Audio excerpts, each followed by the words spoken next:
Ketika Bandara Kuala Namu di Sumatera Utara sekarang menjadi dikelola manajemennya oleh India, maka banyak di benak masyarakat muncul komen, sudah ngutang bangunnya pas jadi dikelola asing. Sebegitu tidak ada kemampuannya kah dalam membangun dan mengelola bandara? Apakah dulunya nggak mikir bahwa membangun itu harus ada yang mengelola? Yang buat untung usaha itu bukan membangunnya, tapi kelolaannya. Bener kan ya? Juga langsung terbayang 3 bandara lain yang dibangun namun sepi, yaitu Bandara Kertajati, Bandara Purbalingga, dan Bandara Jogja, YIA, yang jangan-jangan bakal dikelola asing juga. Sebenarnya ada sih alasan kronis, yaitu efek pandemi yang berkepanjangan sehingga bandaranya merugi. Ya tidak bisa dipersalahkan juga komentar pejabat seperti itu. Komen tadi membuat masyarakat makin membayangkan proyek lain, KRL yang belum selesai, kereta cepat yang penuh kontroversi, dan banyak lagi membangun infrastruktur jalanan menjadi propaganda kesuksesan membangun hanya etalase politik tidak produktif. Jadi ikut terbayang-bayang itu semua. Semua infrastruktur itu tidak salah. Sungguh, membangun itu tidak pernah salah. Semua itu ada manfaatnya. Sungguh. Namun, ketika hasilnya tidak maksimal, tidak ada yang mengelola, dan memberatkan, baik secara bisnis karena lama balik investasinya, juga berat karena beban hutang cara membangunnya, maka kita harus menemukan solusi. Walau agak ngocol memberikan solusinya, bikin kuping panas, namun tetap kita harus memberi solusi. Sungguh, kalau kita detailkan, kita New Mind ini sangat mendukung pembangunan infrastruktur. Yang membedakan dari sisi pandang New Mind adalah membangunnya kaum New Mind adalah caranya yang berbeda dengan Old Mind. Bukan tujuan yang berbeda, sama tujuannya. Sekali lagi, caranya. Cara berhutang, pakai teknologi asing, pakai uang asing, pakai orang asing, bahan procurementnya asing, itulah yang dikritik New Mind. Kita ingatkan sekali lagi, biar lebih paham. Membangun infrastruktur tidak salah. Yang salah itu kok bisa-bisanya dibohongi oleh pejabat di lingkungannya dengan mengatakan bahwa membangun infrastruktur itu wajib, bahkan pakai hutang dan dana asing pun gak apa-apa.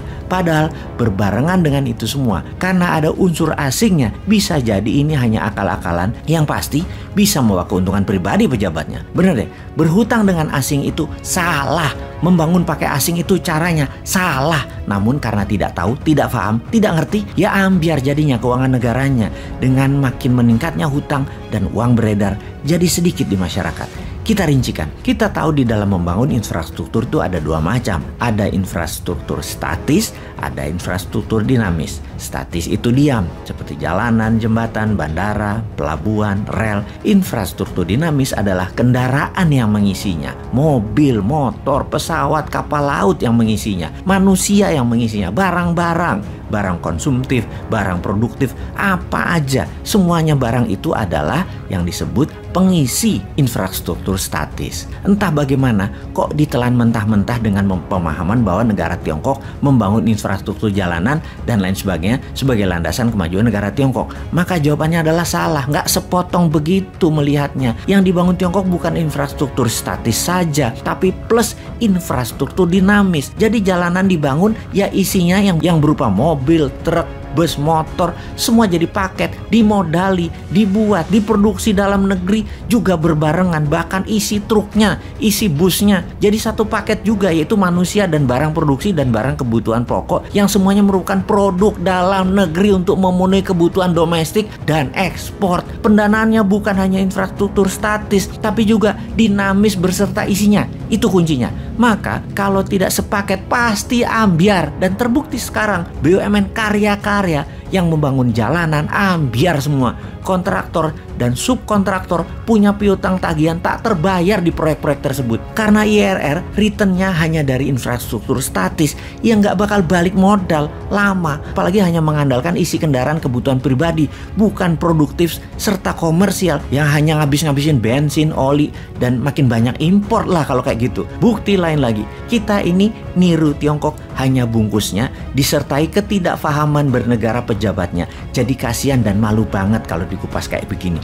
Apalagi kalau ada masalah, maka menterinya yang dipanggil, pejabat tertinggi melimpahkan 100% ke menterinya. Jadi kalau salah menterinya, kalau benar pemimpinnya. Sempurna idenya dan sempurna pasukan buzzer yang melindunginya dengan berita yang selalu positif. Di sisi New Mind, kita bukan memberikan informasi negatif. Benar kita nyinyir, tapi tapi kita selalu memberikan solusi alternatifnya. Kita kuatkan bukti menunjang data kita. Amerika di tahun 1933 juga membangun infrastruktur jalanan.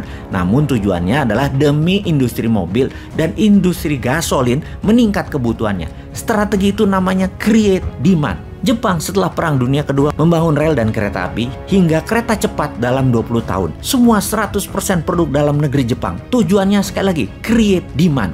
Juga Tiongkok di tahun 90-an hingga 40 tahunan sampai saat ini juga membangun infrastruktur dinamis dan statis.